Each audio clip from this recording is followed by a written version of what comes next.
निश्चय जानो कि यहोवा ही परमेश्वर है।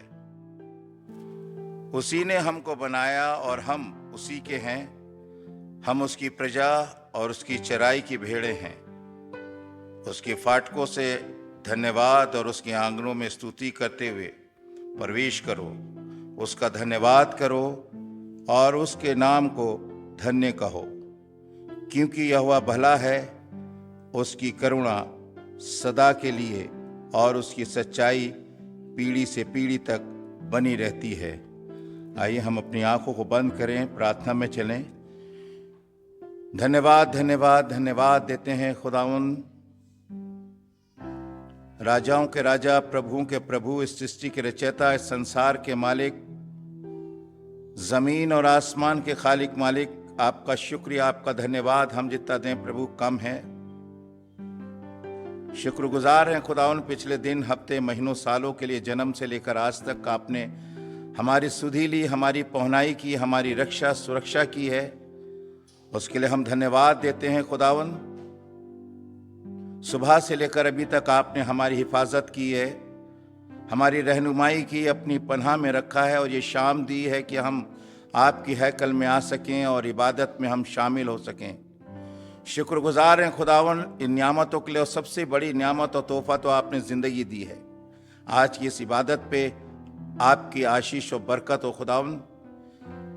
ये इबादत यही नहीं और जहाँ पर भी हो रही हैं संसार में प्रभु, वहाँ पर तेरी आशीष और बरकत हो। वहाँ वचन को सुनाने वाले और सुनने वालों को आशीष और बरकत दे। और आज की इस प्रार्थना, इस आराधना पे आशीष और बरकत दें खुदावन। हमारा गीतों का गाना, वचन का पढ़ना, भजन का गाना, साजों का बजाना, ये सब कुछ आपको भाने वाला हो प्रभु, कि उसमें आप बढ़ें और हम घटें। सारी आराधना को आपके सुपुर्द करते हैं खुदावन। इस प्रार्थना विनती को मांगते हैं हम खुदावन यीशु नासरी के मधुर और मीठे नाम से, आमीन। आइए हम एक कलीसियाई गीत सब मिलकर गाएंगे। गीत की किताब में नंबर है 176, 176, आता हूँ सलीब के पास। हम अपनी जगहों पर, अपने स्थान पर खड़े हो जाएं। 176।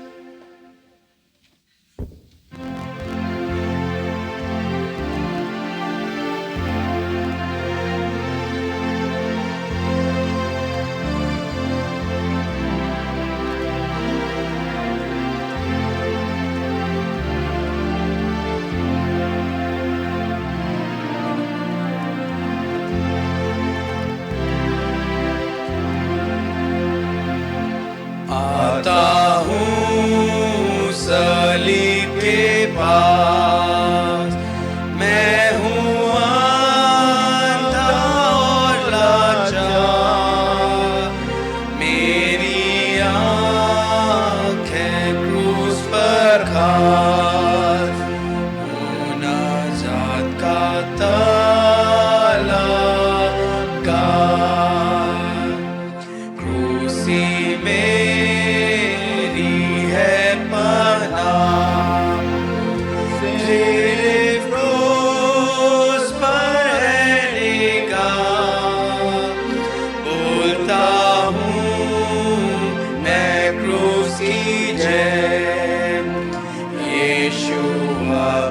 बचाता है।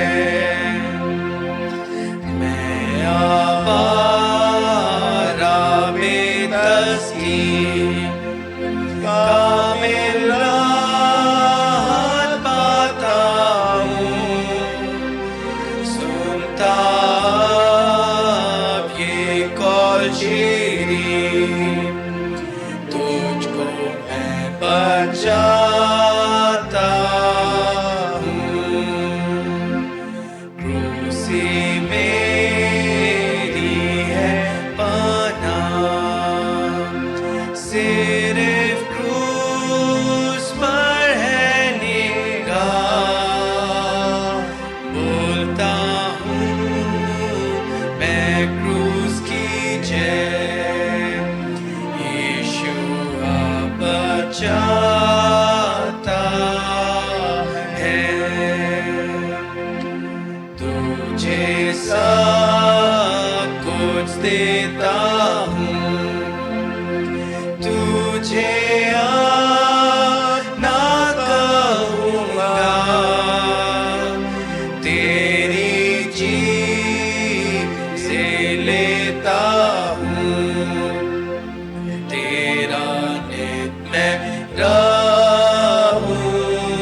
अपने स्थान पर ही खड़े रहेंगे और रसूल के अकीदे को हम बोलेंगे, दोहराएंगे, अपने ईमान को मजबूत करेंगे।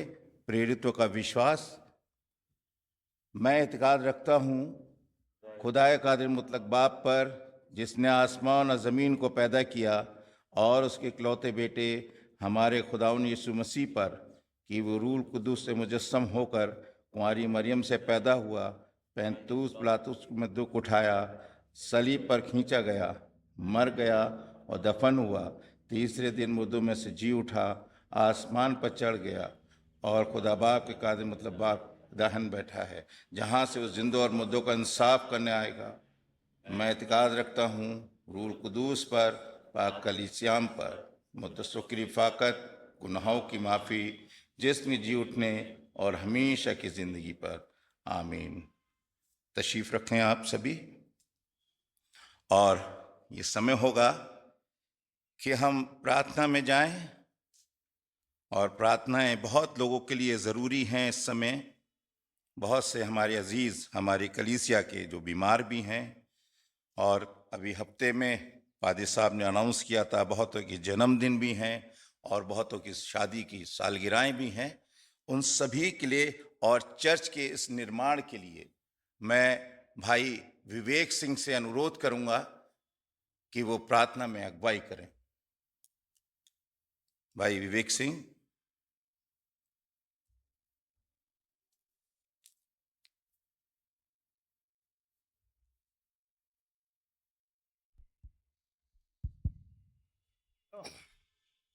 आए हम प्रार्थना करें।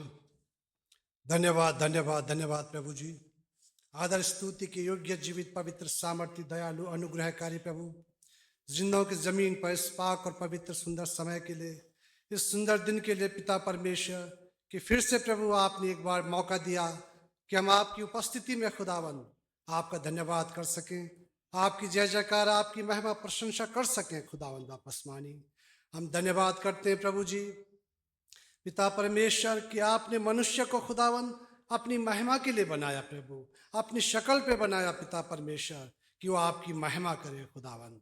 हम इस समय पिता पुत्र पवित्र आत्मा आपकी उपस्थिति में हाजिर हैं खुदावन, और हम आपका वेलकम करते हैं पिता परमेश्वर। आज की सुंदर शाम में प्रभु आपने हमें इस बात का गवाह होने का अनुग्रह प्रदान किया प्रभु, कि आज 14 तारीख की शाम को हम इस पृथ्वी पर आपकी जय जयकार और आपकी महिमा और प्रशंसा कर सके खुदावन। हम धन्यवाद करते हैं प्रभु जी, हम धन्यवाद करते हैं प्रभु जी अपनी कलीसिया के लिए पिता परमेश्वर। जितने लोग यहाँ पर उपस्थित हैं प्रभु, सबको नामो नाम आशीषित करें प्रभु, अपने लहू में कवर करें पिता परमेश्वर। जबकि खुदावन हम देखते हैं पिता परमेश्वर कि पिता तूने बीते दिनों में खुदावन 40 दिन तक निराहार रहे प्रभु आप, और खुदावन आप इस पृथ्वी पर हमारे पापों के लिए पिता जिसकी सजा प्रभु हमें चुकानी थी, उसे प्रभु आपने अपने ऊपर लिया खुदावन। आपके इस असीम प्रेम के लिए हम आपका धन्यवाद करते हैं प्रभु जी, इस महान अनुग्रह के लिए, प्रेम के लिए, कि आप स्वर्ग से इस पृथ्वी पर आए प्रभु, एक साधारण मनुष्य बनकर खुदावन वापस मानी। मेरे प्रभु हम आपका धन्यवाद करते हैं पिता। हम प्रभु आपके प्रति वफादार रहें प्रभु, प्राण देने तक वफादार रहें पिता परमेश्वर। हम इसके लिए पिता परमेश्वर अपने आप को, अपनी कलीसिया को प्रभु आपकी उपस्थिति में लाते हैं पिता। सबके जीवन पर प्रभु हम छुटकारा बोलते हैं पिता परमेश्वर, ताकि हम सब प्रभु संसार की बातों से हटकर प्रभु वचन की आज्ञाकारी होकर प्रभु बहुतों के लिए आशीष का कारण, महिमा का कारण, प्रशंसा का कारण बने प्रभु जी। हम अपने जीवन से प्रभु आपको प्रेजेंट करने वाले बने पिता परमेश्वर।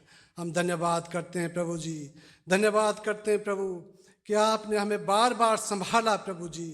हम धन्यवाद करते हैं प्रभु।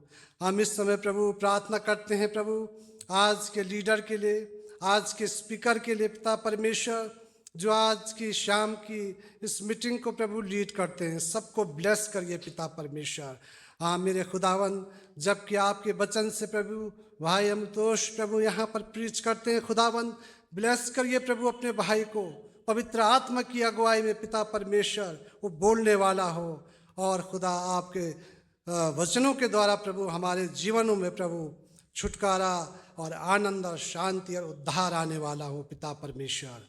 हम इस समय प्रार्थना करते हैं प्रभु जी अपने मेथोडिस्ट चर्च के लिए प्रभु, जिसका विस्तारण प्रभु आप कर रहे हैं पिता। एक खूबसूरत भवन प्रभु आप बना रहे हैं प्रभु, हम इसके लिए आपका धन्यवाद करते हैं। जो भी ज़रूरत, जो भी कमियां भी रह गई प्रभु, आने वाले दिनों में आप इसको पूरा करेंगे पिता परमेश्वर। हम प्रार्थना करते हैं खुदावन अपने बिशप के लिए प्रभु, डीएस साहब के लिए प्रभु, तमाम पास्टर्स के लिए पिता परमेश्वर, और अपनी तमाम विंग्स के लिए प्रभु जिस चर्च को सपोर्ट करती है और इस चर्च में प्रभु अपने योगदान को देते हैं। सबको आशीषित करिए पिता परमेश्वर कि इन सब के योगदान के द्वारा प्रभु ये चर्च प्रभु इस पूरे देहरादून के लिए आशीष का कारण हो, महिमा का कारण हो, बदलाव का कारण हो पिता परमेश्वर। हम प्रार्थना करते हैं पिता परमेश्वर इस तरह से जितने लोग हमारी कलीसिया में पिता परमेश्वर आज की डेट में तरह तरह की तकलीफ़ों में हैं खुदावन, आप उन सब की तकलीफ़ों को जानते हैं पिता परमेश्वर।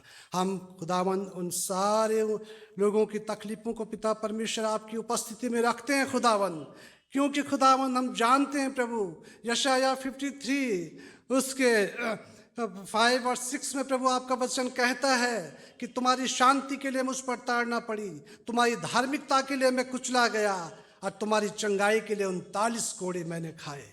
मेरे खुदावन, मेरे प्रभु, आपने हर बात की कीमत को चुकाया और हमें पूरा उद्धार हमारा किया पिता परमेश्वर।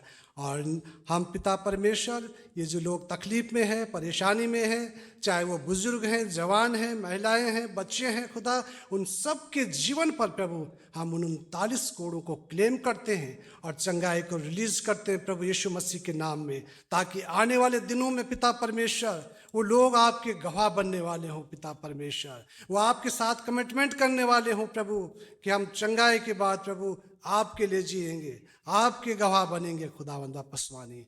हम खुदावंद वापसवानी सुंदर शाम में आपकी उपस्थिति को अपने बीच में देखते हैं, इसके लिए हम आपका धन्यवाद करते हैं। अपनी कलीसिया को आपके लहू में कवर करते हैं पिता परमेश्वर।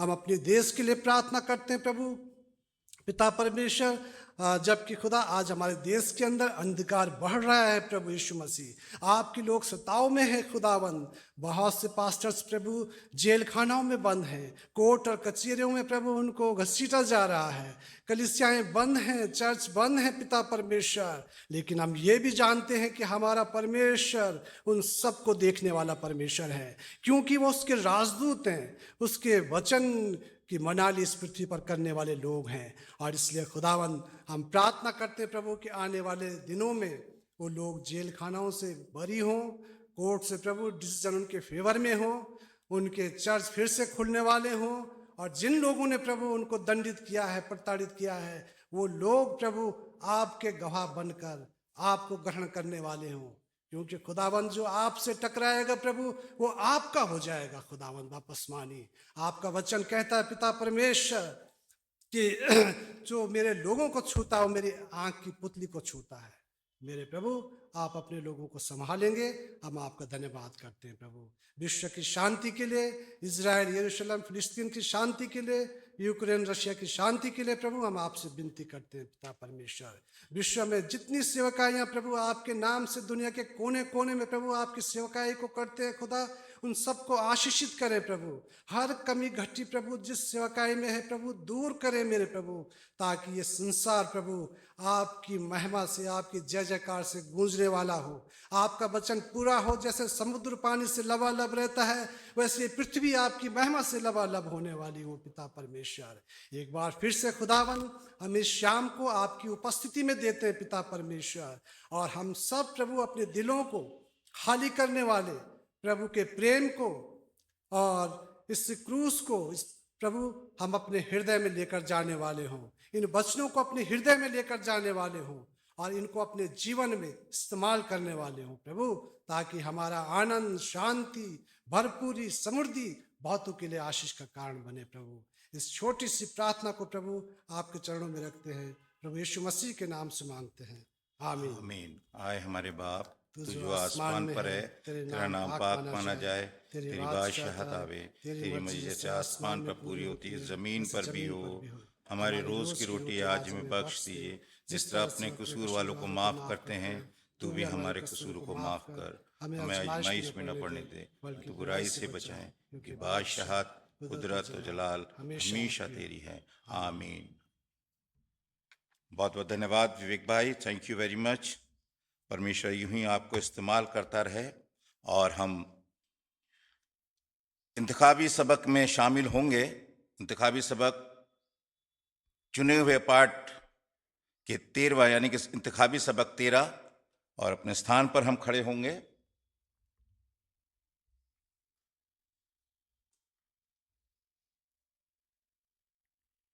हे यहोवा हमारे प्रभु, तेरा नाम सारी पृथ्वी पर क्या ही प्रताप में है। तूने अपना विभव स्वर्ग पर दिखाया है। अपने बैरियों को बच्चों को दूध पिवाओं को सामत नींव डाली है, इसलिए कि तू शत्रु पर टका लेने हारे को रोक सके। जब मैं आकाश को जो तेरे हाथों का कार्य है और चंद्रमा और तारागण को जो तूने ठहराए हैं देखता हूँ, तो मनुष्य क्या है कि तू उसका स्मरण करता है, और आदमी क्या है तू उसकी सुधि लेता है। तूने उसको परमेश्वर से थोड़ा घटिया बनाया और महिमा और प्रताप का मुकुट उसके सिर पर रखा है। तूने उसको अपने हाथों के कार्यों पर प्रभुता दी, तूने उसके पांव तले सब कुछ कर दिया है। भेड़ बकरी और गाय बैल सब के सब और जितने वन पशु हैं, आकाश के पक्षी और समुद्र की मछलियां और जीव जंतु जो चलते फिरते हैं।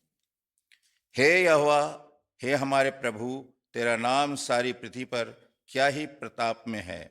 जैसा मसीह यीशु का वैसे ही तुम्हारा भी मन हो, जिसने परमेश्वर के स्वरूप में होकर परमेश्वर के बराबर होना लूट ना समझा, वरन अपने आप को ऐसा खाली कर दिया कि दास का स्वरूप धारण किया और मनुष्य की समानता में हो गया, और मनुष्य के से डौल पर दिखाई देकर अपने आप को दीन किया और यहाँ तक आज्ञाकारी रहा कि मृत्यु वरन क्रूस की मृत्यु भी सह ली। इस कारण परमेश्वर ने उसको बहुत महान भी किया और उसको नाम दिया जो सब नामों से श्रेष्ठ है, कि जो स्वर्ग में है, स्वर्ग में, और जो पृथ्वी पर और जो पृथ्वी के नीचे है, वे सब यीशु के नाम पर घुटना टेकें। हम एक साथ पढ़ेंगे। और परमेश्वर पिता की महिमा के लिए हर एक जीव मान ले कि यीशु मसीह ही प्रभु है। हो सिताए स्वाप की और मीठे की और रूह कुदूस की भी, जैसे इब्तिदा में हुई है आज भी और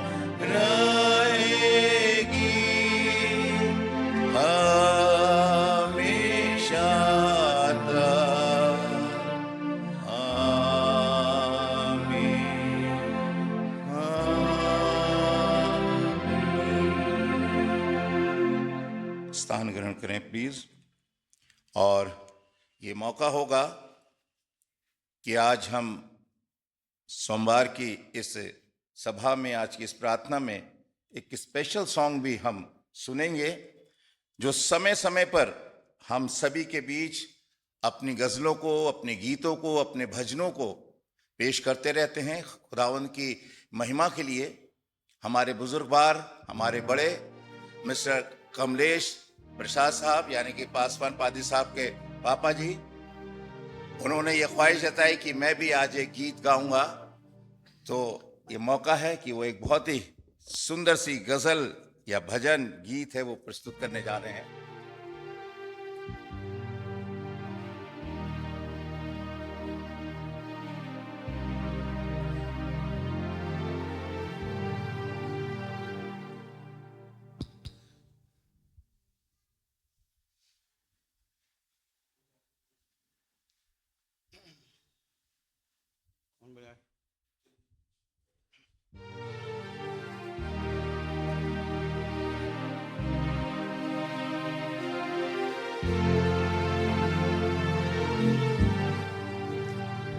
अपने दामन को गुनाहों से बचाए रखना, अपने दामन को गुनाहों से बचाए रखना, दिल के कमरे को मोहब्बत से सजाए रखना, अपने दामन को गुनाहों से बचाए रखना, अपने दामन को गुनाहों से बचाए रखना, दिल के कमरे को मोहब्बत से सजाए रखना, अपने दामन।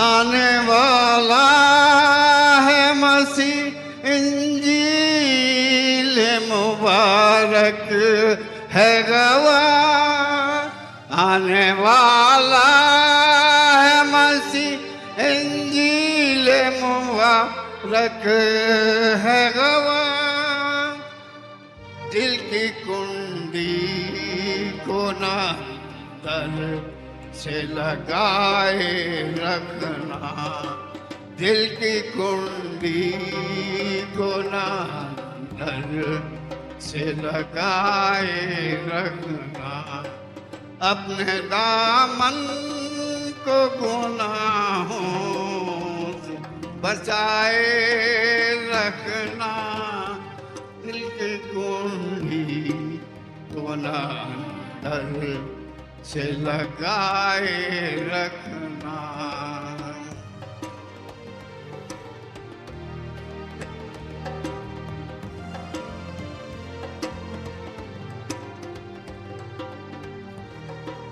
उनकी तस्वीर उतारी है जो तुमने दिल में, उनकी तस्वीर उतारी है जो तुमने दिल में, अपनी सीरत से ज़माने को दिखाए रखना, अपनी सीरत से ज़माने को दिखाए रखना, अपने दामन को गुनाहों से बचाए रखना, दिल के कमरे को मोहब्बत से सजाए रखना।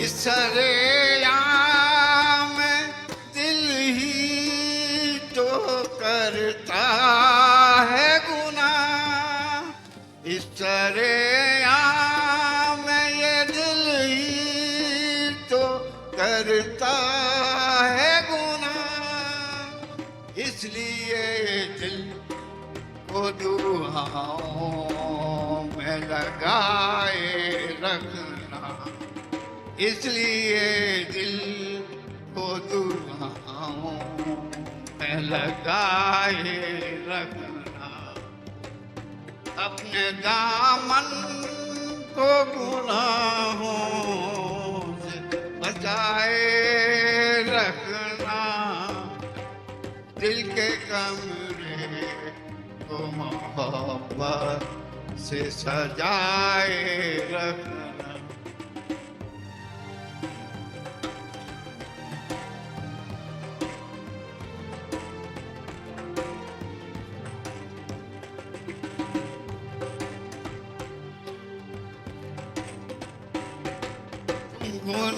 गुनहगारों की बस्ती में बना कर घर को, तुम गुनहगारों की बस्ती में बना कर घर को, शम्मे ईमान को दिल में न बुझाए रखना, शमाई मान को दिल में न बुझाए रखना, अपने दामन को गुनाहों से बचाए रखना, दिल के कमरे को मोहब्बत से सजाए रखना।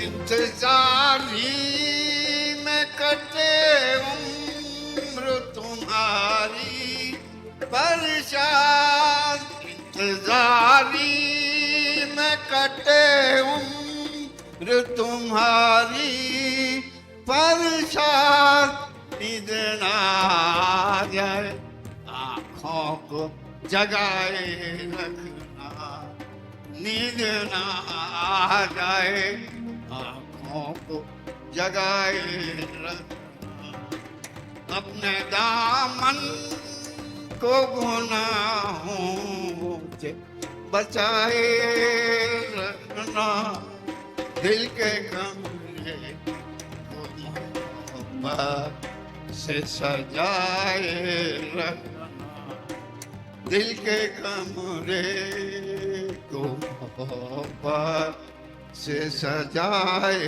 रखना। Thank you.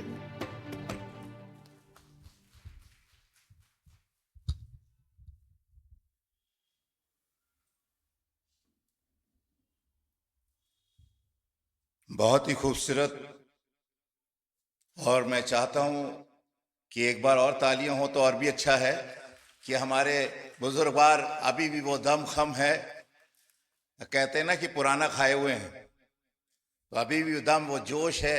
और एक नहीं, बहुत सारी गजलें, बहुत सारे गीत आपके पास हैं। मैं भी अक्सर सुनता रहता हूँ, सीखता रहता हूँ, और कहते हैं सीखने की कोई उम्र नहीं है। और इस समय यह है बाइबल में से, नए नियम में से पढ़ने के लिए मैं रिक्वेस्ट करूंगा मिसेस एलिस सिंह से कि वो सामने आए और मत्ती 21 और उसका 12 और 13 यहाँ पे पढ़ेंगे हम सभी के बीच। मत्ती 21, 12 और 13।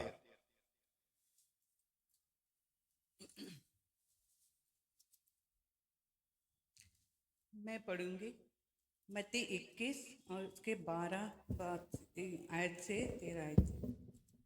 यीशु ने परमेश्वर के मंदिर में जाकर उन सब को जो मंदिर में लेन देन कर रहे थे निकाल दिया, और सराफों की पीढ़े और कबूतर के बेचने वालों की चौकियां पलट दी, और उनसे कहा, लिखा है, मेरा घर प्रार्थना का घर कहलाएगा, परंतु तुम उसे डाकुओं की खो बनाते हो। वचन के पढ़े जाने और सुने जाने पे आशीष। Praise God from whom all Blessings flow. Praise Him, all creatures here below. Praise Him above in heavenly hosts. Praise Father, Son, and Holy Ghost.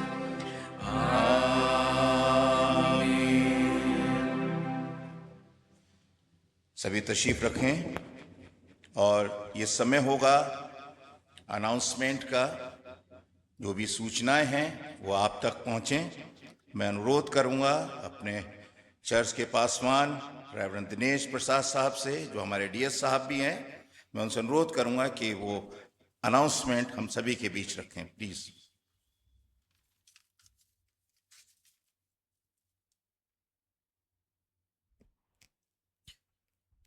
आज सबको प्रभु यीशु मसीह के नाम में बहुत ढेर सारी आशीष है। चर्च अनाउंसमेंट इस तरीके से है। कल के दिन में हम लोग फिर से मुलाकात करेंगे परमेश्वर से, और इबादत का वक्त होगा शाम 5:30 बजे। और कल के जो लीडर और प्रीचर हैं उनके नाम मैं आपको बता देता हूँ। कल जो लीडिंग करेंगी वो है मिसेस स्तुति एंथनी, और जो प्रीचर होंगे मिस्टर मनीष सिंह।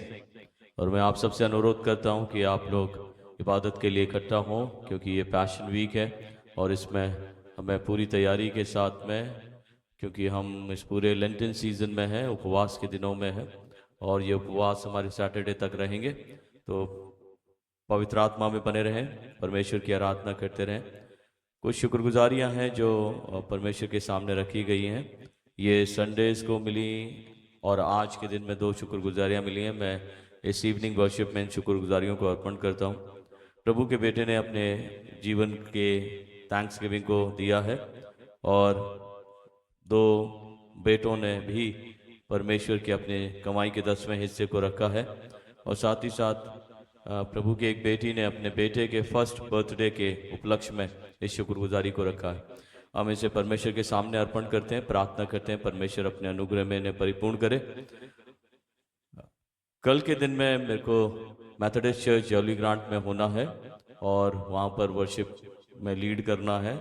उन्होंने रिक्वेस्ट किया था कि डीएस साहब एक दिन आकर हमारे साथ इबादत का हिस्सा बने, तो कल का दिन उनके लिए निर्धारित किया गया है। तो कल के दिन में लीडर और प्रीचर जो है चर्च को लीड करेंगे, और आप लोगों से रिक्वेस्ट है कि आप अधिक संख्या में आकर उनको प्रोत्साहित करें और परमेश्वर के वचन से आशीषित होवें। इसके अलावा कोई विशेष सूचना नहीं है। इन शुक्रगुजारियों के वास्ते आइए हम लोग प्रार्थना करेंगे। धन्यवाद देते हैं पिता परमेश्वर कि तूने प्रभु हम सबको ये मौका दिया कि हम सब इकट्ठे होकर तेरी तमजीद कर पा रहे हैं। और ये शुक्रगुजारियाँ प्रभु तेरी आशीषों के चलते तेरे लोगों ने तेरे सामने रखी हैं। इसे स्वीकारें और अपने अनुग्रह से उन्हें लबरेज करें, आशीषों में लबरेज करें, और किसी प्रकार की कोई भी कमी घटी ना होने दें। ये प्रार्थना मांगते हैं अपने उद्धारकर्ता खुदाबंद यीशु मसीह नासरी के नाम से, आमीन।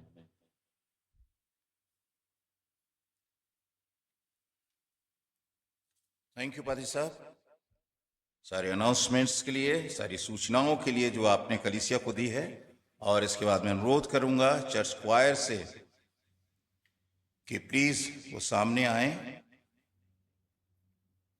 उस गीत को प्रस्तुत करें, और साथ ही साथ प्रेज एंड वर्शिप भी।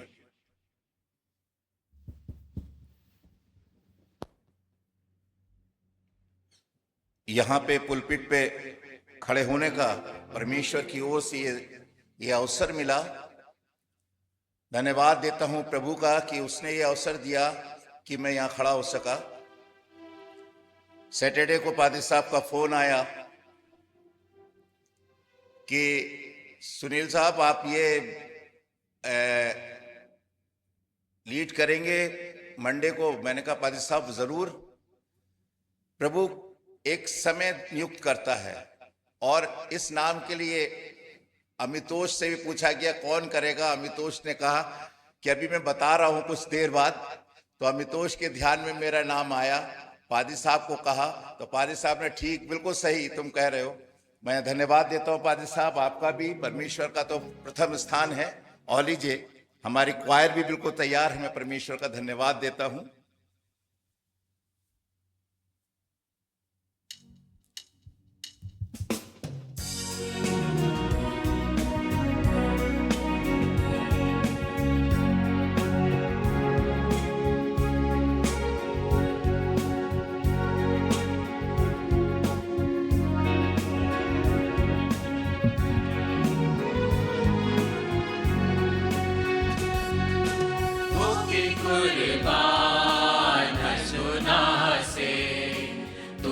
मुझको है बचाया, खुशी मिली तुझ में मसीह, जब से दिल में तू है आया।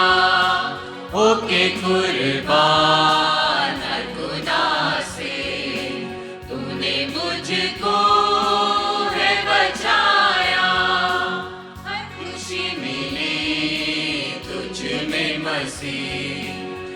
से दिल में तू है आया।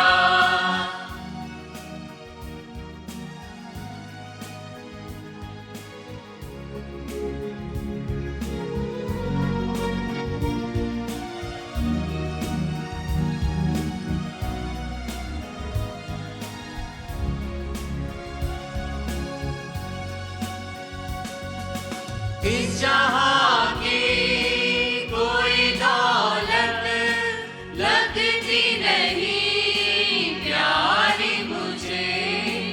इस जहां की कोई दौलत लगती नहीं प्यारी मुझे। जब से प्यारा प्यारा तेरा नाम मेरे होठों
जिंदगी मेरी मेरे खुदा तेरे आने की राह तके।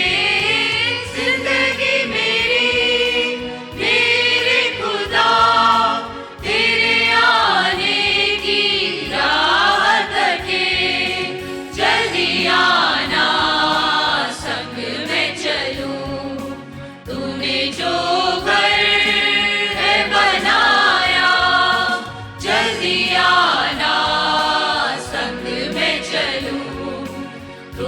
जो घर है बनाया।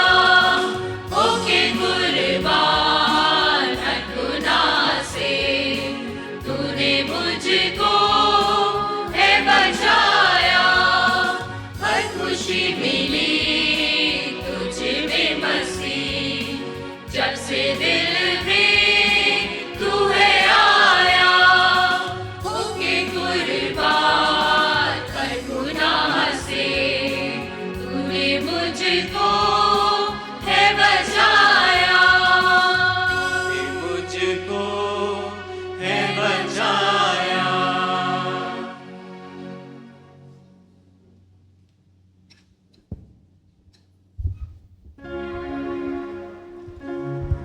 आइए हम सबे होगा कि हम सब लोग मिलके परमेश्वर की आराधना करेंगे।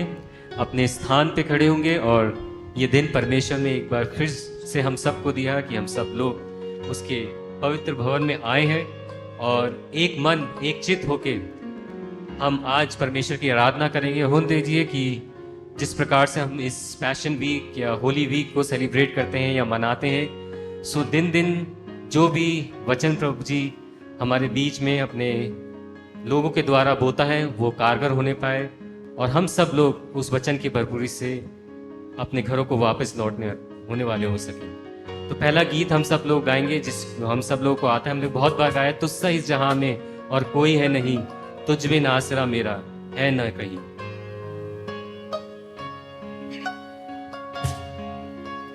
तुझसा इस जहां में और कोई है नहीं, तुझ बिन आसरा मेरा है ना कहीं।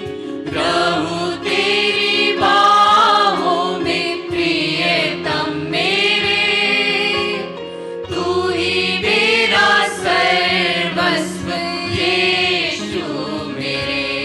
तुझसा इस जहां, तुझसा इस जहां में और कोई है नहीं, तुझ बिन आसरा मेरा है ना कहीं।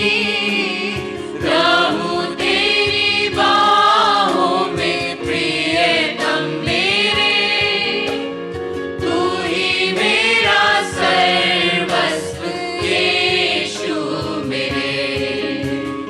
आराधना तेरी आराधना यीशु मेरे, तेरी आराधना।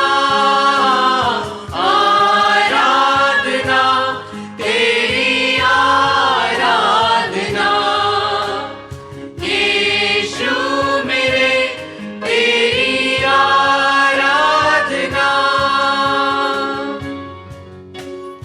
जी हाँ प्रभु, अपने जीवन को हम तेरे हाथों में अर्पण करते हैं और चाहते हैं प्रभु जी कि तू अपने वचनों के द्वारा हमको धो दे।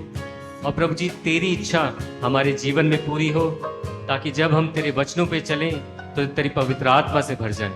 अर्पण करता हूँ खुद को हाथों में तेरे। अर्पण करता हूँ खुद को हाथों में तेरे। भर दे मुझको तू प्रभु वचनों से तेरे। तेरी इच्छा पर ही तू मुझको चला। भर दे पवित्र आत्मा से मुझको खुदा। अर्पण करता हूँ खुद को हाथों में तेरे। धो दे मुझको तू प्रभु वचनों से तेरे।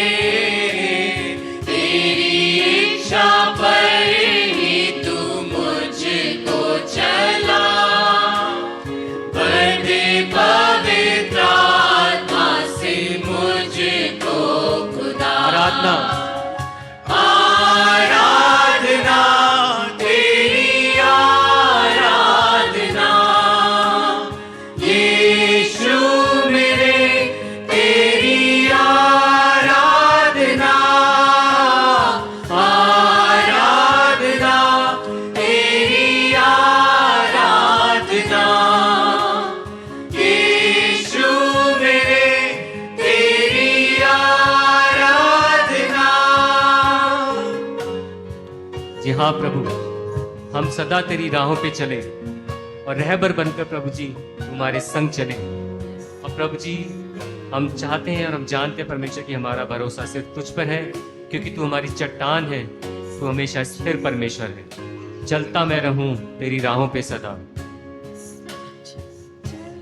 चलता मैं रहूं तेरी राहों पर सदा।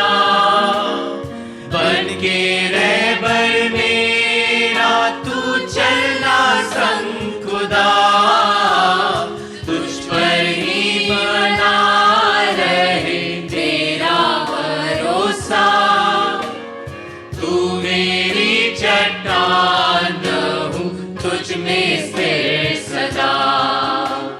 चलता मैं रहूं तेरी राहों पर सदा। बन के रहबर मेरा तू चलना संग खुदा। तुझ पर ही बना रहे मेरा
धन्यवाद देते हैं महान सामर्थ्य पिता परमेश्वर इस खूबसूरत समय के लिए जो प्रभु आपने हमें दिया कि हम आपकी उपस्थिति में जा सकें। प्रभु हम आपको आपके वचनों के लिए तैयार कर सकें। पिता परमेश्वर हम जानते हैं आप महान हैं, आप दया करने वाले परमेश्वर हैं प्रभु जी। और आज का जो वचन आप हमारे दिल में बोने जा रहे हैं पिता परमेश्वर, वो बहुत ही महत्वपूर्ण वचन है पिता परमेश्वर। हम भाई अमितोष को आपके हाथों में सौंपते हैं, प्रार्थना करते हैं प्रभु जी आज जब एक विशेष टॉपिक के ऊपर वो हमारे बीच में प्रचार करते हैं प्रभु, हम जानते हैं कि हर बार हम इस मंदिर की सफाई के विषय में सुनते हैं पिता परमेश्वर, और जब भी हम अपने मनों को टटोलते हैं पिता परमेश्वर तो हम पाते हैं कि वो अब भी किसी न किसी प्रकार से प्रभु जी उस गर्द से भरे हैं। प्रभु हम प्रार्थना करते हैं खुदावंत कि आज के इस वचन को आप इतना पावरफुल बना दें पिता परमेश्वर कि हम आपके वचन को जब ग्रहण करके जाएं तो अपने घरों को, अपने मनों को, आपके इस मंदिर को पिता परमेश्वर हम साफ रखने वाले हो सके। प्रभु पूरी रीति से हर एक उपस्थित जन को आपके हाथों में सौंपते हैं प्रभु। आप सुनने वाले कान दें, मनन करने वाला मन और दिल दें पिता परमेश्वर, और अपने वचनों में चलने वाले पैर दें पिता परमेश्वर। आगे के सारे समय को, आज के वक्ता को प्रभु जी, हमारे पासबान को, हमारे लीडर को प्रभु, सबको आपके हाथों में सौंपते हुए इस प्रार्थना को यीशु के सामने नाम से मांगते हैं, आमीन। बहुत बहुत धन्यवाद क्वायर। और आप लोग बैठ जाएं, स्थान ग्रहण करें अपना। और ये मौका होगा कि हमने वचन भी पढ़ लिया, गीत भी गा लिया और क्वायर को भी सुन लिया। अब है कि प्रभु के दास के जरिए से आज का जो मन्ना, आज का जो वचन पढ़ा गया और उस पे जो मनन होगा, मैं अनुरोध कर रहा हूं जिन्हें आप भली भांति जानते हैं, वो टीचर भी हैं और साथ ही साथ प्रीचर भी हैं। और आज नहीं, कई दिनों से और कई सालों से मैं देख रहा हूं लैंडेज की मीटिंग्स में पादरी साहब के साथ कंटिन्यू आपके घर घर पहुंच रहे हैं और पादरी साहब के साथ कंधे से कंधा मिलाकर सेवकाई कर रहे हैं। परमेश्वर उनको आशीष दे। और मैं अमितोष जी से अनुरोध करूंगा कि वो सामने आए और आज के वचन जो लेकर आए हैं उसको हम सभी के बीच शेयर करें।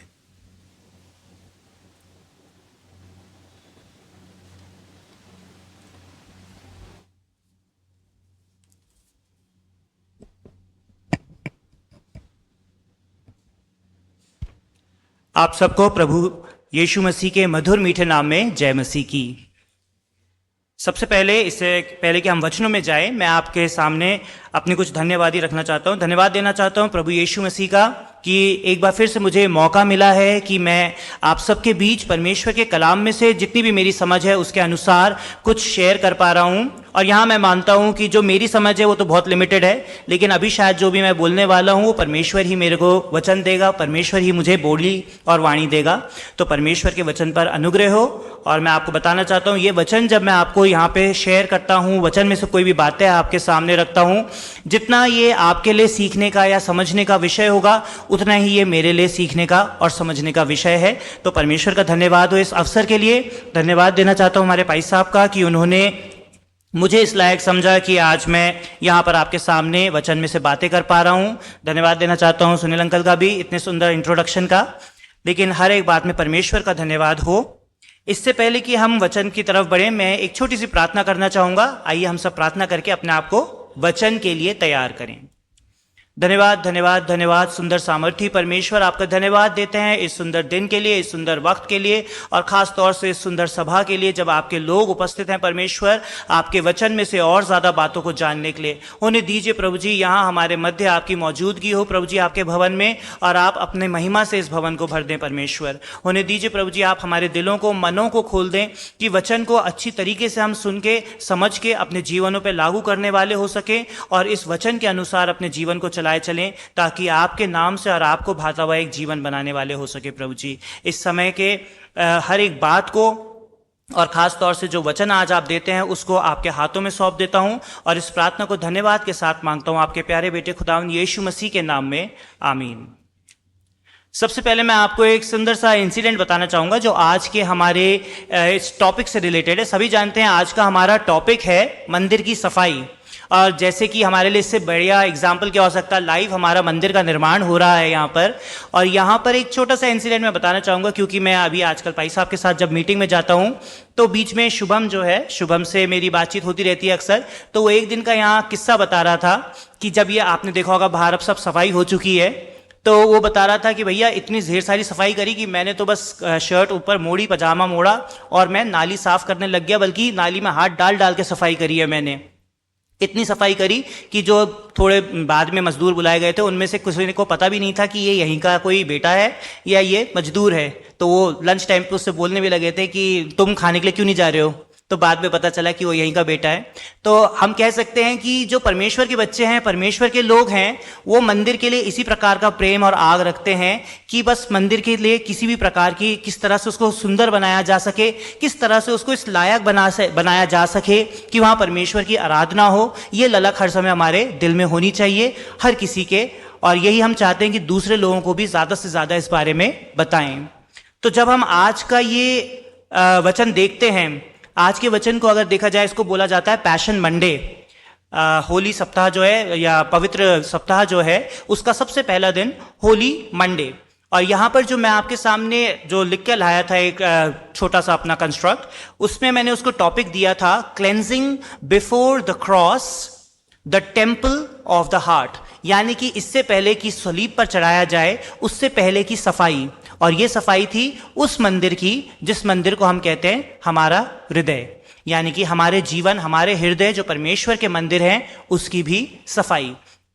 अगर हम देखें तो इस इवेंट का वृतांत जो है सुसमाचार में हर जगह देखने को मिलता है। यदि आप देखें तो ये मत्ती 21 उसकी 12-13वीं आयत में है, मरकुस में 11वें अध्याय की 15वीं और 18वीं आयत में है, और इसी के साथ साथ लूका 19 उसकी 45 से 48 आयत में है, और यूहन्ना में देखा जाए तो उसके दूसरे अध्याय की 13 से लेकर 17वीं आयत में ये वृतांत बार बार दिया जाता है। कहीं पे कुछ एक्स्ट्रा जोड़ के इंफॉर्मेशन मिलती है, कहीं पे किसी चीज़ को मोटे मोटे तरीके से हमारे सामने रख दिया जाता है।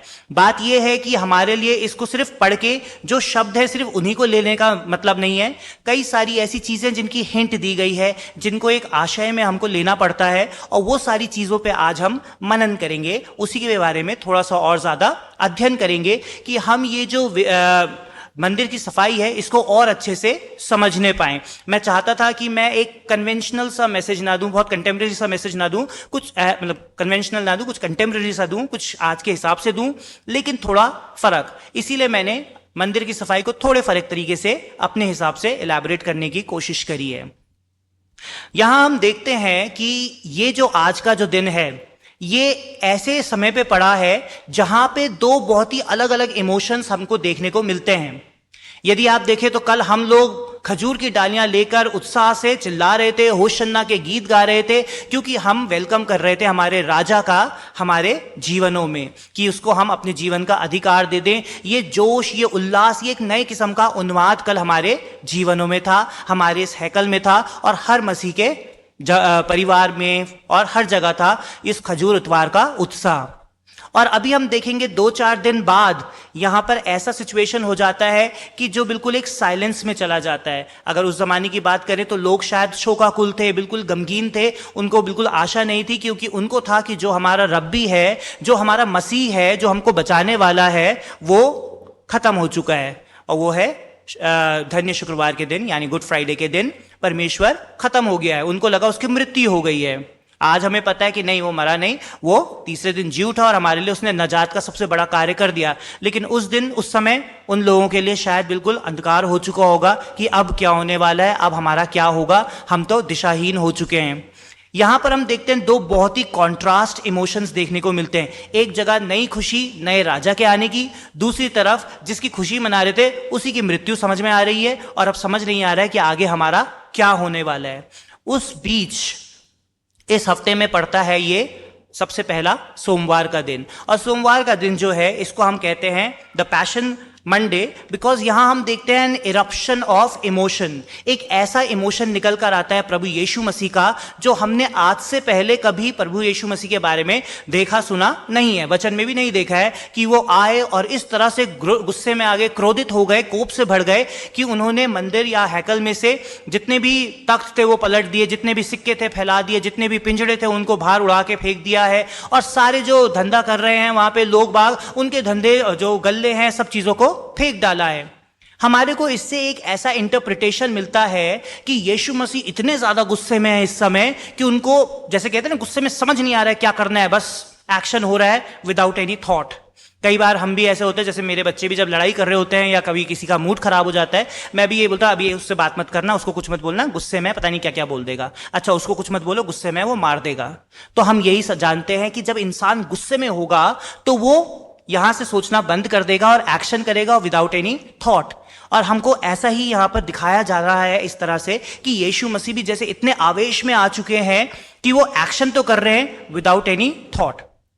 लेकिन यदि हम वचन को पढ़ें और हम वचन को पढ़ते हैं जिस प्रकार से, हम जानते हैं प्रभु यीशु मसीह ने कभी ना तो कोई बात बोली ना सोची, तो फिर करना तो बहुत दूर की बात है, जो विदाउट पर्पस हो या विदाउट थॉट हो। तो यहां ये सोचना कि यीशु मसीह ये सब चीज जो गिरा रहे हैं, फेंक रहे हैं, ये वो आवेश में आके आउट ऑफ कंट्रोल होकर अपने इमोशंस के हाथों मजबूर होकर वो ये कर रहे हैं, ऐसा नहीं कह सकते। क्योंकि यहां पर जो कुछ भी एक एक एक्शन, एक एक वर्ड प्रभु यीशु मसीह के जीवन में जो है, वो पूरी तरीके से नाप तोल के, सोच समझ के, किसी कारण की वजह से बोला गया है।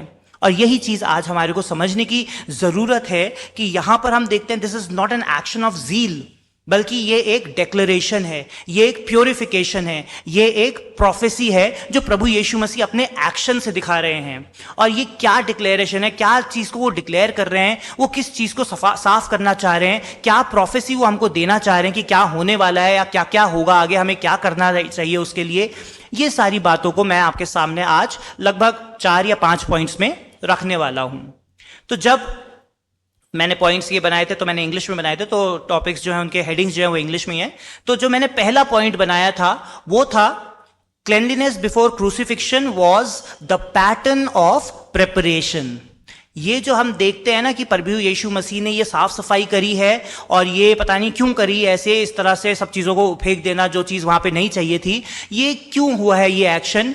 इसका सीधा सीधा उत्तर हमको यह पता चलता है कि ये एक तैयारी का तरीका था। It was the pattern of preparation. और इसके लिए हमारे को जाना पड़ेगा पुराने अहदनामे में। यदि हम जाएं निर्गमन की पुस्तक, उसके 30 अध्याय और उसकी 17 से 21 आयत को अगर हम देखें, तो निर्गमन 30, 17 से 21 में साफ तौर पे हमको देखने को मिलता है कि किस प्रकार से स्वयं परमेश्वर ने मूसा को यह बताया था कि जब भी कभी हैकल में, जब भी कहीं पे परमेश्वर के लिए दान, बलिदान या कोई भी सेवा करनी है, तो याजकों को, याजक महायाजक जो भी हैं हारून वंशी, उन सबको पहले हाथ मुंह धो के, हाथ पैर धो के, साफ होके परमेश्वर के हुजूरी में आना है, तब जाकर वो बलिदान कर पाएंगे, तब जाके वो सर्विस कर पाएंगे, अदरवाइज वो अपनी जान से हाथ धो बैठेंगे। तो क्लेanलीनेस याजकों की बहुत ज्यादा जरूरी है इससे पहले कि वो बलिदान करें। और यहां हम देखते हैं कि एक सफाई का उदाहरण प्रभु यीशु मसीह ने हमारे एक महायाजक के रूप में यहां पर हमारे को दिखा दिया कि जब वो सबसे बड़ा सैक्रिफाइस करने वाला है हम लोगों के लिए, उस सैक्रिफाइस को करने के लिए बहुत ज्यादा जरूरी था कि याजक सफाई करे, अपनी सफाई करे, हैकल की सफाई करे। यदि अगर हम देखें तो दूसरा इतिहास उसके 5वें अध्याय की 13वीं और 14वीं आयत में हम देखते हैं कि परमेश्वर की महिमा जो है वो हैकल में भर जाती थी इस प्रकार से कि फिर वहां पे याजक की जरूरत, याजक अपना काम नहीं कर पाते थे तो वो वहां से चले जाते थे। और यहां पर भी हम देखते हैं कि यहां पर ये सफाई जो है इसलिए करी गई है ताकि ये हैकल, ये परमेश्वर का मंदिर जो है इस प्रकार से साफ हो जाए कि स्वयं परमेश्वर की महिमा यहां पर आने पाए। तो यहां हमारा जो महायाजक है यानी यीशु मसीह, वो हैकल की सफाई कर रहा है ताकि परमेश्वर की महिमा उस भवन में आ सके, क्योंकि परमेश्वर की महिमा तब तक उस भवन में नहीं आएगी जब तक कि उस भवन की सफाई ना हो जाए। तो हमको लगता है कि ये तो आवेश में आके अपना आपा खो के यीशु मसीह पता नहीं क्या क्या हरकतें कर रहा है, लेकिन यहां पर वो एक महायाजक का कर्तव्य निभा रहा है। महायाजक के तौर पे वो हैकल को तैयार कर रहा है उस पर्पस के लिए जो हैकल का होना चाहिए, परमेश्वर की महिमा से भरी हुई, परमेश्वर की आराधना, परमेश्वर की प्रार्थना के लिए यूज होने के लिए, उस कार्य के लिए वो उसको तैयार कर रहा है। क्योंकि अब जब परमेश्वर की महिमा वहां भर जाएगी तो शायद ये याजक यहां पर नहीं होगा। लेकिन वो अपने लिए एक प्रावधान बना रहा है कि जब ये याजक वहां नहीं होगा इस हैकल के अंदर, तो उस समय परमेश्वर की महिमा उस हैकल को भर लेगी और याजक की जरूरत नहीं होगी। और इसीलिए हम जानते हैं परमेश्वर जब गए, यीशु मसीह जब गया तो उसने पवित्र आत्मा लोगों के लिए दे दिया एक सहायक के तौर पे। तो ये हमारा पहला एक बात हमारे को यहां पे देखने को मिलती है इस डिक्लेरेशन से, इस प्योरिफिकेशन से और इस प्रोफेसी से। दूसरा पॉइंट जो मैं आपके सामने रखना चाहता हूं वो है कि यहां पर जिस मंदिर की हम बात कर रहे हैं वो मंदिर कभी भी, जो हम मंदिर जिसका आशय मैंने आपको बताया कि अलग अलग सारे सुसमाचार में इसको बार बार बोला गया है, थोड़ा फर्क करके, थोड़ा कुछ जोड़ के, थोड़ा कुछ हटाकर। तो ये बार बार जो बोला गया है इसलिए नहीं बोला गया है कि हमारे लिए पढ़ते समय बहुत इंपॉर्टेंट होना चाहिए ये टेम्पल जो बिल्डिंग है, बल्कि इसलिए बार बार लिखा गया है ताकि हमारे लिए इंपॉर्टेंट होना चाहिए वो टेम्पल जो कि हमारा हृदय है, हमारा जीवन है। यहाँ पे हम जान सकते हैं इस बात को कि यरूशलेम वाले जो थे, यरूशलेम वासी, उनके लिए मंदिर की बहुत ज़्यादा इंपॉर्टेंस हुआ करती थी। और ये मंदिर अभी बहुत ही डिस्टॉर्टेड हाल में है, बहुत ही बुरे हाल में है। ये अपने उस स्टेटस पे नहीं है जिस स्टेटस में इसको होना चाहिए था। इसको खरीद फरोख्त का घर बना दिया गया है।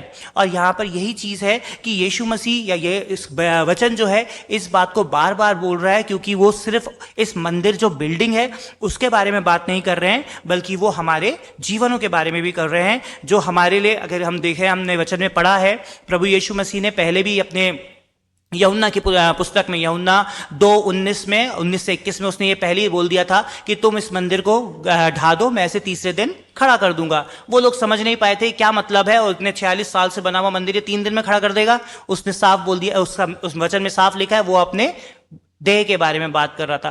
तो यहां पर जो मंदिर है वो मंदिर का आशय हमारी देह से है कि हमारी देह के लिए कितना जरूरी है उसको साफ करना, ताकि परमेश्वर की महिमा हमारे देह में, हमारे देह रूपी मंदिर में आने पाए। It is so important. ये मंदिर जो है ये अभी सिंबॉलिकली हमारे हृदय के मंदिर या हमारी देह रूपी मंदिर के बारे में दिखाना चाहता है कि इसमें कितना जरूरी है सफाई करना, ताकि परमेश्वर की महिमा इसके अंदर आ सके। एंड यहां पर हम देख सकते हैं परमेश्वर का वचन बताता है हमारे को, 1 कुरिन्थियों उसकी 12:27 में, कि जो हम लोग हैं हम परमेश्वर के ही स्वरूप में उसी की तरह उसी की देह बन जाते हैं। तो जब हम परमेश्वर की देह बन जाते हैं, परमेश्वर की हैकल बन जाते हैं, तो अब तो हमारे लिए और भी ज़्यादा लाजमी हो जाता है कि ये देह, ये मंदिर हर पल हर क्षण परमेश्वर की महिमा के लिए, परमेश्वर के लिए तैयार रहे। और वो तैयारी सिर्फ उसको साफ करके हो सकता है, ताकि परमेश्वर जो सबसे पवित्र है वो वहां पर आए और वास करे। तो इसलिए जरूरी है कि हम इस बात को समझें कि परमेश्वर के मंदिर जो जिसकी यहाँ पे चर्चा हो रही है, वो परमेश्वर का मंदिर सिर्फ ईंट पत्थर का मंदिर नहीं, बल्कि हमारा देह है, जिसकी बात यहाँ पे प्रभु यीशु मसीह कर रहे हैं कि वो साफ होना चाहिए ताकि परमेश्वर की महिमा वहां पर आ पाए। तीसरी बात जो मैं आपके सामने रखना चाहूंगा वो है, ये जो सफाई की बात हो रही है, इसको जैसे मैंने शुरुआत में भी बताया आपको, ये ऐसा लगता है कि एक आवेश भरा बात है, ये कोप और क्रोध से बड़ी हुई बात है जो सफाई यहाँ पर हो रही है। लेकिन यदि अगर हम ध्यान से देखें तो ये जो सफाई हो रही है, ये कहा जाता है it is love and not wrath. ये क्रोध नहीं बल्कि ये प्रेम है। इसको कहा जाता है आप कह सकते हैं राइचियस लव, सबसे उत्तम प्रेम। और ये प्रेम जो है, ये प्रेम है बचाव के लिए। यहां पर प्रभु यीशु मसीह किसे बचाना चाहता है? प्रभु यीशु मसीह बचाना चाहता है परमेश्वर के लोगों को, इसलिए उसने ये क्रोध करा है।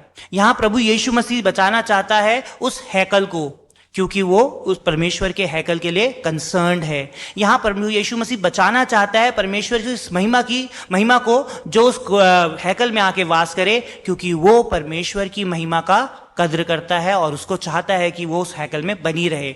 इसलिए परमेश्वर का वचन जब यहाँ पे हम ध्यान से पढ़ते हैं तो हम देखते हैं इस क्रोध में भी एक प्यार भरा पड़ा है, क्योंकि वो लोगों के लिए बचाव का कार्य करना चाहता है। यदि आप यीशु मसीह के दृष्टिकोण से अगर हम सोचने की कोशिश करें, उसे पता है कि अब उसके पास यहाँ पर ज्यादा दिन नहीं बचे हैं परमेश्वर की बातों को और ज्यादा अंजाम देने के लिए। इसलिए वो उस छोटे से टाइम ब्रैकेट में जितने ज्यादा से ज्यादा बातें हैं उनको पूरा करना चाहता है, लोगों को परमेश्वर के बारे में बताना चाहता है, लोगों को मन फिराव के लिए उत्साहित करना चाहता है।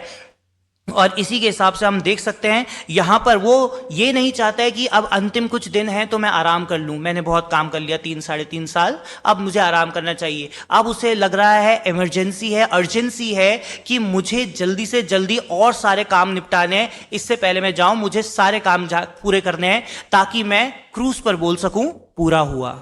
और इसीलिए यहां पर इस समय वो हैकल को इस हालत में नहीं छोड़ना चाहता कि हैकल एक करप्शन से भरा हुआ मरी हुई सी स्टेट में पाया जाए। वो चाहता है कि इस हैकल को इस तरीके से साफ कर दिया जाए कि परमेश्वर की महिमा यहां वास करे और ये जीवित अवस्था में ये हैकल पाई जाए, ताकि ये लोगों के लिए भी जीवन का कारण बने, ताकि ये लोगों के लिए भी उद्धार का कारण बने, चाहे ताकि ये लोगों के लिए भी परमेश्वर की महिमा का कारण बने। और इसलिए लोगों को बचाने के लिए, इस हैकल को बचाने के लिए प्रभु यीशु मसीह तत्पर है कि इसकी सफाई की जाए, और ये सफाई के बाद प्रभु यीशु परमेश्वर पिता परमेश्वर जो है इसको एक बार फिर से जीवित कर दे कि यहां पर से महिमा सबके लिए उंडेलने पाए।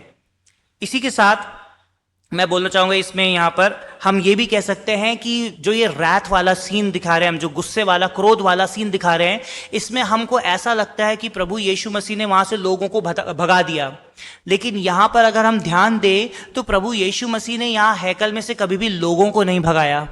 प्रभु यीशु मसीह ने उल्टा लोगों को इनवाइट करने के लिए कृत्य किया है, ताकि जो करप्शन है उसको वहां से, हैकल से निकाला जाए, और हैकल की जो ट्रू आइडेंटिटी है यानी अ वर्शिप प्लेस, उसके लिए लोगों को इनविटेशन जाए कि वो आए और वहां पर परमेश्वर की आराधना करें। अगर मैं आपको सही सेंटेंसेस में बताऊं तो यहां पे बोला गया है, Jesus was not driving out people, he was driving in people. Jesus was driving out corruption so that he can bring in the real identity of the church और द टेम्पल। तो यहां पर ये हमारे लिए सोचने का विषय है कि प्रभु यीशु मसीह जाने से पहले जितना भी लिमिटेड टाइम है उसमें वो हर चीज को दोबारा से रीस्टोर, दोबारा से रीस्टैब्लिश, दोबारा से स्थापित करके जाना चाहता है, ताकि जब वो जाए तो परमेश्वर के लोग भटकी हुई भेड़ों के समान इधर से उधर ना फिरें, बल्कि सीधे परमेश्वर के भवन में जाएं, ताकि वहां से उनको पवित्र आत्मा के द्वारा मार्गदर्शन मिले। और इसीलिए वो यहां पर इस हैकल को तैयार कर रहा है, इसकी सफाई कर रहा है, ताकि यहां पर ये एक बार फिर से हैकल जीवित हो जाए और जीवन का स्रोत बन जाए। चौथी बात जो मैं आपके सामने रखना चाहता हूं, ये तो बात थी एक प्रभु यीशु मसीह के पॉइंट ऑफ व्यू से, लेकिन एक जो थोड़ा सा इसी तरह में, इसी लाइन में थोड़ा आगे है, लेकिन थोड़ा हमारे पॉइंट ऑफ व्यू से अगर हम सोचें तो यहां पे बात आती है, जो मेरा फोर्थ पॉइंट था वो था the tables we refuse to overturn. जब हम बात कर रहे हैं, परमेश्वर का वचन यूहन्ना पहला कुरिन्थियन 6:19 में बताता है कि हमारी देह जो है परमेश्वर का मंदिर है। तो जब हम उसी हिसाब से बात कर रहे हैं अपनी देह के बारे में, इस मंदिर के बारे में जो हमारा देह है, तो हमारे लिए ज़रूरी है ये समझना कि प्रभु यीशु मसीह ने उस ईंट पत्थर का जो हैकल है उसमें से तो उसने सारे के सारे तख्त उलट दिए, सारी मेज़ें उलट दी, लेकिन क्या आज हम अपने जीवन में उन मेज़ों को उलटने देते हैं परमेश्वर को? क्या आज हम उन कबूतर जो हमारे पिंजरों में हमने अपने दिलों में बसा के रखे, उन हैकलों में बंद करके रखे, क्या आज हम उनको अपने दिलों से निकालने के लिए या अपने देह रूपी हैकल से निकालने के लिए परमेश्वर को वो अधिकार देते हैं? या क्या हमारे वो जो सिक्के जो पड़े हुए हैं हमारे हैकल रूपी, देह रूपी हैकल में, क्या हम उनको परमेश्वर को देते हैं कि वो उसको बिखेर के वहां से बाहर फेंक दे? नहीं, हम कई बार इन चीजों में थोड़ा कम पाए जाते हैं, हमारी ये शॉर्टकमिंग्स हो जाती हैं। समझने का विषय ये है कि ये जो मैंने अभी आपके सामने सिक्कों की बात करी, पिंजड़ों की बात करी, या ये जो टेबल्स की बात करी है, ये हैं क्या? इनको हम बोलते हैं, अगर इंग्लिश में मैं आपको बताऊं तो ये हैं द कॉइन्स ऑफ प्राइड। हमारे जीवन में बहुत सारे कॉइन्स पाए जाते हैं जो है फुल ऑफ प्राइड। जो चीज़ मेरे पास है उसका घमंड, जो चीज़ मैं कर सकता हूँ उसका घमंड, जो चीज़ें मेरे टैलेंट्स मुझे परमेश्वर ने दिए उसका भी मैं घमंड कर रहा हूँ, और जो मैंने करके कुछ दिखा दिया मैं उसका भी घमंड कर रहा हूँ। और इसी प्रकार से coins of hatred, coins of jealousy, और इसी प्रकार से नाना प्रकार के कॉइन्स हमारे यहाँ ट्रांजैक्शन चलता रहता है हमारी हैकल में, जिसमें परमेश्वर को होना चाहिए वहाँ ये सारे ट्रांजैक्शन से हमने ये सारे सिक्के भर भर के ढेर लगा रखे हैं, जिनको हम देना नहीं चाहते हैं, जिनको हम सेंत के अपने हैकल के कोने में रखना चाहते हैं, क्योंकि हमें लग रहा है ये ट्रांजैक्शन तो बहुत बढ़िया चल रहा है। लेकिन प्रभु यीशु मसीह को अधिकार दें ताकि वो इन सिक्कों को हमारे देह रूपी हैकल से निकाल के इस प्रकार से बिखेर दे कि हमें ढूंढने से भी ये कभी दोबारा ना मिलें, इनको हमारे जीवन से बाहर फेंक दे। ऐसा अवसर क्या हम परमेश्वर को दे रहे हैं? सोचने का विषय है कि क्या हम ये कर रहे हैं या नहीं कर रहे हैं। जो मैंने आपको बताए द पिजन्स, ये हैं द पिजन्स ऑफ कॉम्प्रोमाइज। जो पिजन्स ऑफ कॉम्प्रोमाइज है, एक मसीह जीवन के तौर पे कई सारी चीज़ें जो हमें स्ट्रेट फॉरवर्ड करनी चाहिए, कई सारी चीज़ें उस चक्कर में हमसे शायद दुनियावी दृष्टिकोण से देखे जाए तो छूट भी जाती हैं, लेकिन हम लोग उन चीज़ों को पाने के लिए, उन चीज़ों को पूरा करने के लिए, अपने कामों को सिद्ध करने के लिए कई सारे ऐसे कार्य कृत करते हैं जो कि हमारे को कहीं ना कहीं कॉम्प्रोमाइज़ में डाल देते हैं। ब्राइबरी हो गई, कुछ ही प्रकार की सोर्स लगाना हो गया, किसी प्रकार का कुछ भी काम आड़े टेढ़े तरीके से करवाना हो गया, अलग अलग तरीके के जुगाड़ करना हो गया कि भाई हमारा काम बन जाए, बाकी सब चल जाएगा, परमेश्वर से तो माफ़ी भी मांग लेंगे, परमेश्वर के सामने पश्चाताप कर लेंगे, हो जाएगा। पश्चाताप तो ऐसा कुछ चलेगा ही नहीं जहाँ पे हम दोबारा उसी काम को करेंगे। और अगर वो हमारे जीवन का एक मेन कैरेक्टरिस्टिक बन जाता है तो फिर उसके बाद हमारे लिए कोई तरीका ही नहीं है उससे निजात पाने की। तो बहुत ज़्यादा ज़रूरी है कि कहीं हमने वो कॉम्प्रोमाइज़ के पिजन्स जो हैं, जो हम दुनियावी तौर पे दुनियावी डीलिंग्स में कॉम्प्रोमाइज़ कर लेते हैं संसार से, क्या हमने उन पिंजड़ों में अभी भी अपने वो कबूतर जो हैं बंद करके रखे हुए हैं? क्योंकि हमें लगता है काम तो ऐसे ही बनता है। अगर ऐसा नहीं करेंगे तो काम कैसे बनेगा संसार में? बीच में मुझे याद नहीं, मैं किसी के यहाँ गया था और उन्होंने मुझे बताया था मीटिंग के दौरान ही, उन्होंने बोला था कि हाँ हमारे काम में, पादरी साहब को बात कर रहे थे, उन्होंने बोला हाँ भाई साहब थोड़ा बहुत तो काम में झूठ तो बोलना ही पड़ता है। भाई साहब ने बोला झूठ बोलने की क्या ज़रूरत है, साफ साफ सीधा सीधा बोलो, जो होगा देखा जाएगा। उन्होंने कहा भाई साहब अगर ऐसा होगा तो फिर तो काम ही नहीं हो पाएगा। तो कभी कभी तो काम में थोड़ा बहुत तो 19-20 करना पड़ता है। और यही हमारी कॉम्प्रोमाइज़ की सिचुएशन बन जाती है कई बारी कि हम बोलते हैं 19-20 के चक्कर में अपनी इटर्निटी को हम खो देते हैं या परमेश्वर को खो देते हैं। तो परमेश्वर को मौका चाहिए कि हमारे जीवनों में आए और इस देह रूपी हैकल को इस प्रकार से साफ कर दे कि वो जो 19-20 का मौका हम गवा रहे हैं वो पूरी तरीके से हट जाए और पूरा 100% हमें परमेश्वर का मंदिर बनाने का मौका मिले जिसमें परमेश्वर ही वास करे। यहाँ पर हम बात कर रहे थे टेबल्स की, 2 ऑल्टर्स की। ये ऑल्टर्स जो हमारे जीवन में है, जो टेबल्स जो हमारे जीवन में हैं, they are called the altars of fear. हम अपने इन हैकलों में परमेश्वर के सामने आते हैं, बहुत अच्छे से इन टेबल्स, इन ऑल्टर्स पे अपनी प्रार्थनाएं तो रखते हैं, हे परमेश्वर ऐसा कर दीजिएगा, हे परमेश्वर ये हो जाए, हे परमेश्वर वैसा भी हो जाए। लेकिन उसी के बाद हमारे अलग अलग नाना प्रकार की चिंताएं, नाना प्रकार के डाउट्स, घबराहट, हमारे फियर्स, उन सारी प्रेयर्स को दबाने लगते हैं। और हमारी प्रेयर्स जब उस हिसाब से नहीं चल पाती तो हम परमेश्वर से क्वेश्चन करने की भी ऑडेसिटी रखते हैं और परमेश्वर से पूछते हैं, हे परमेश्वर मैंने इतनी बार तेरे से ये प्रार्थना करी, तू सुनता ही नहीं है, तूने मेरी प्रार्थनाओं के ऊपर कान ही नहीं लगाया, मैं तेरे से बात नहीं करूंगा, मैं प्रार्थना नहीं करूंगा अब से। और जबकि हमको ये पता ही नहीं है कि हमारी टेबलों पे जो प्रार्थना रख के आते हैं उसको हम खुद अपनी चिंताओं में एक तरफ दबा देते हैं कि अगर परमेश्वर ने ऐसा नहीं करा तो क्या होगा। अच्छा चलो परमेश्वर से प्रार्थना तो कर दी, मैं उस इंसान से भी बोल देता हूँ, वो थोड़ा जैक लगा देगा तो मेरा काम बन जाएगा। अरे मैंने ना थोड़े से पैसे तो रखे, मैं थोड़ा पैसा भी दे दूंगा, थोड़ा सा वो काम हो जाएगा, तो चलो बाकी प्रार्थना तो हम कर ही रहे हैं। ये जान रखिए, जब प्रार्थना कर लेते हैं तो अपना आप मार्ग बनते चले जाते हैं, फिर हमें कुछ अपने जुगाड़ करने की ज़रूरत नहीं है। क्योंकि तब अगर हम अपनी तरफ से भी कोशिश करे जा रहे हैं तो हमें यह विश्वास ही नहीं है कि परमेश्वर हमारे लिए प्रावधान करने वाला है। And these altars of fear, these altars of doubt are very important कि परमेश्वर आए और इनको पलट के रख दे हमारे जीवनों से इस प्रकार से कि ये हम कभी ना अपने जीवन में सीधा करना तो दूर की बात है, इनको हमारे जीवन में जगह ही ना मिले और ये ऑल्टर्स, ये टेबल्स हमारे जीवनों से बिल्कुल बाहर चली जाएं। तो बहुत ज़रूरी है कि हम परमेश्वर को मौका दें कि ये जो ऑल्टर्स, जो टेबल्स हमारे जीवनों में हमने रखी हुई हैं, इनको वो आके हमारे जीवन से निकाल कर अलग कर दे, हमारे जीवनों से पूरी तरीके से बाहर कर दे। यहां पर हम देखते हैं, आते हैं अपने 5वें और आखिरी पॉइंट पे। 5वां पॉइंट जो है वो दिखाता है कि जब प्रभु यीशु मसीह आज हैकल में प्रवेश करते हैं तो उन्होंने ये नहीं बोला कि अरे महायाजक कहाँ है, मुझे उससे पूछना है कि क्या मैं अंदर जा सकता हूँ, मुझे बड़ा गुस्सा आ रहा है इस हैकल की हालत को देखकर।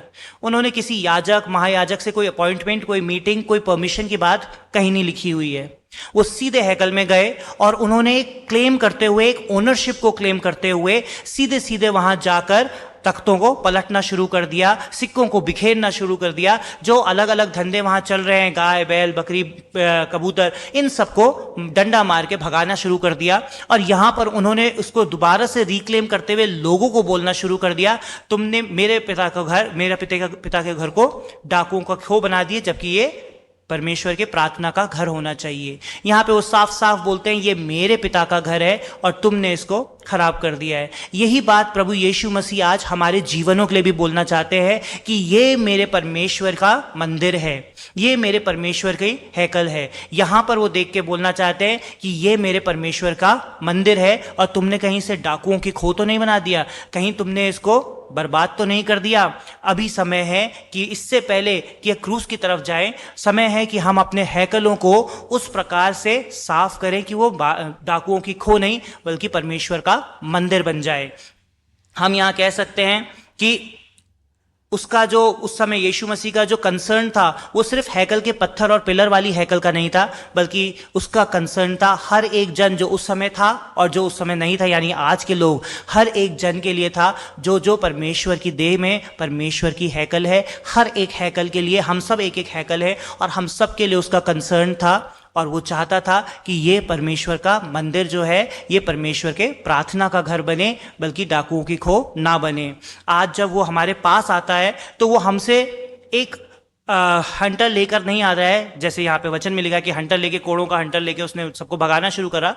वो हंटर लेकर हमारे पास नहीं आ रहा है, बल्कि एक बहुत धीमी सी आवाज में हमारे पास आके वो हमसे बोल रहा है कि क्या मैं तुम्हारे हैकल में प्रवेश कर लूं और क्या मैं इसको दोबारा से रिक्लेम कर लूं। बहुत सुंदर सा सेंटेंस ये इंग्लिश में है जो कहता है, he comes to us not with a whip of cords but with a whisper of grace. वो हमारे पास बहुत प्यार से ग्रेस के साथ आ रहा है ये बोलने के लिए, I want to cleanse your temple, can I take it as my house. और आज हमारे को ज़रूरत है हम इस बात पे मनन करें और आंसर दे परमेश्वर को कि हाँ प्रभु, तू इस मंदिर को ले, इसकी सफाई कर और इसको अपने लिए तैयार कर, इसको परमेश्वर की महिमा के लिए तैयार कर। यहाँ पे इससे पहले कि हम आज के वचन को समाप्त करें, मैं आपके सामने सिर्फ इतनी बातें रखना चाहूँगा कि अब हमारे लिए इस साल ये सोचने का विषय है कि आज यहाँ से जब हम आगे जाते हैं तो हम गोलगत्था की तरफ तब तक ना बढ़ें जब तक कि हम इस मंदिर में प्रवेश ना कर लें या इस मंदिर की तरह अपने मंदिर को साफ ना करवा लें। हमारे को तब तक क्रूसिफिक्शन की बात करनी ही नहीं चाहिए जब तक कि हम मंदिर की, अपनी हैकल की सफाई ना करवा लें, क्योंकि परमेश्वर का वचन ही कहता है मंदिर में परमेश्वर की महिमा सिर्फ तभी आएगी जब उसकी सफाई होगी। यदि मेरे हैकल की सफाई हुई नहीं तो उद्धार का काम मेरे जीवन में कैसे हो पाएगा।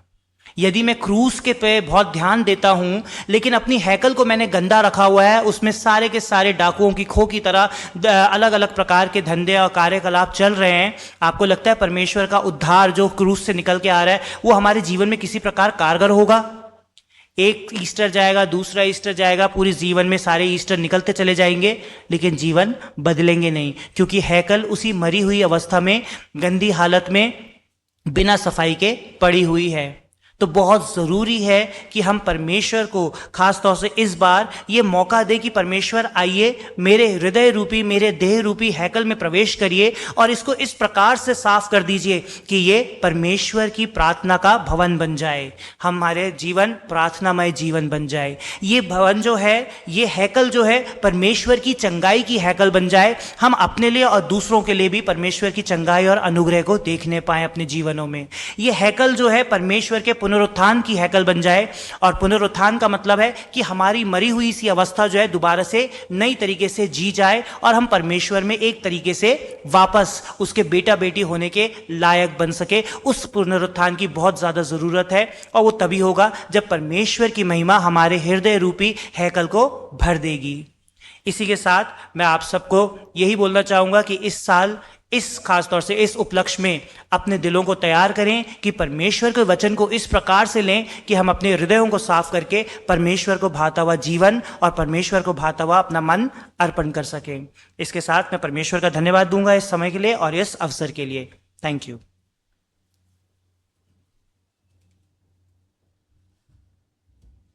बहुत बहुत शुक्रिया अमितोष। परमेश्वर का अनुग्रह आप पर, आपके परिवार पर हमेशा बना रहे।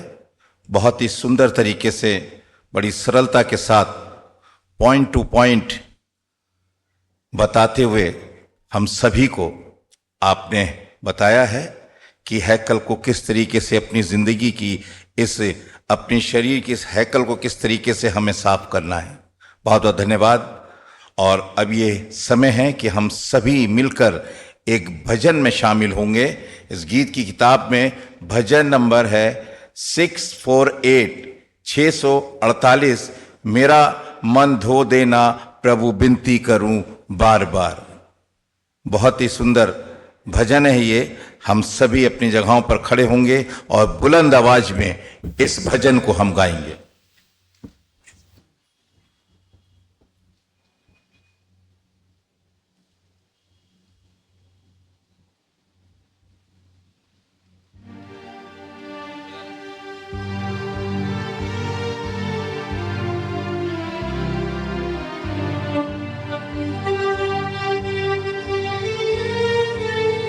अशर्स भी हदिया ले लें।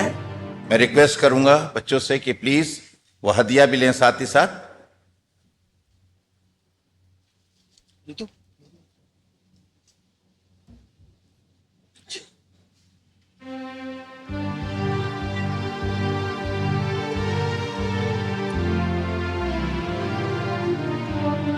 मेरा मन धो देना प्रभु, विनती करो बार बार। मेरा मन धो देना प्रभु, विनती करो बार बार। मन मेरा हो गया पापों से मैला, मन मेरा हो गया पापों से मैला। मैं रोते रोते हुआ लाचार प्रभु, मैं रोते रोते हुआ लाचार प्रभु, विनती करूं बार बार। मेरा मन धो देना प्रभु, विनती करूं बार बार। मैंने भूल करी बड़ी भारी, मैंने भूल करी बड़ी भारी। आया नहीं मैं तुम्हारे द्वार प्रभु, आया नहीं मैं तुम्हारे द्वार प्रभु, विनती करूं बार बार। मेरा मन धो देना प्रभु, विनती करूं बार बार। बाइबल भीतर मैंने पाया, बाइबल भीतर मैंने पाया। तुम ही हो दिल के धोवनहार प्रभु, तुम ही हो दिल के धोवनहार प्रभु, विनती करूं बार बार। मेरा मन धो देना प्रभु, विनती करूं बार बार। दास कहेस पापी मन को, दास कहेस पापी मन को। कृपा कर तुम दीजो निखार प्रभु, कृपा कर तुम दीजो निखार प्रभु, विनती करूं बार बार। मेरा मन धो देना प्रभु, विनती करूं बार बार।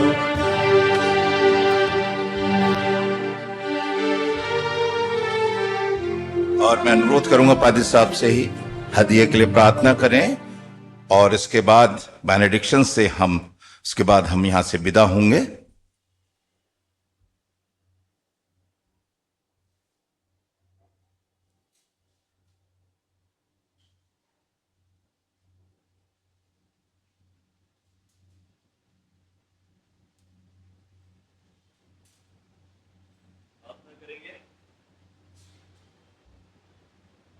धन्यवाद देना चाहते हैं पिता परमेश्वर कि हमको ये शाम का वक्त मिला कि हम तेरी हुजूरी में आ सके, और प्रभु उन हदियों को प्रभु तेरे सामने रखना चाहते हैं जो प्रभु तेरे लोगों ने दिया है। पिता परमेश्वर से स्वीकार है और 1000 गुने रूप में प्रभु अपने लोगों को आशीष दें, और होने दे पिता परमेश्वर ये भेंटें तेरे कामों के वास्ते इस्तेमाल हो प्रभु यीशु मसीह के वसीले से, आमीन। धन्यवाद धन्यवाद धन्यवाद सारी आशीषों की तो धन्यवाद धन्यवाद धन्यवाद धन्यवाद सारी आशीषों की तो धन्यवाद सारी आशीषें आते ऊपर से हालेलुया धन्यवाद धन्यवाद धन्यवाद सारी आशीषों के